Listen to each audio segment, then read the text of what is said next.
આજે આપણે ઠંડી રોટલી વધેલીનો સરસ નાસ્તો બનાવીશું। તમારી જોડે જો ઠંડી રોટલી પડી હોય તો એના આવી રીતે ઊભા કટકા કરી લેવાના।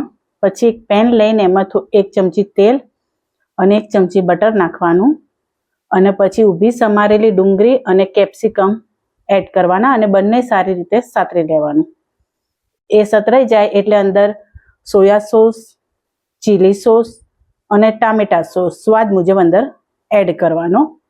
થોડું વિનેગર એડ કરવાનું અને પાસ્તા મસાલો અથવા તો મેગી મસાલો એડ કરવાનો અને સ્વાદ મુજબ મીઠું એડ કરવાનું અને બધું સારી રીતે મિક્સ કરી લેવાનું।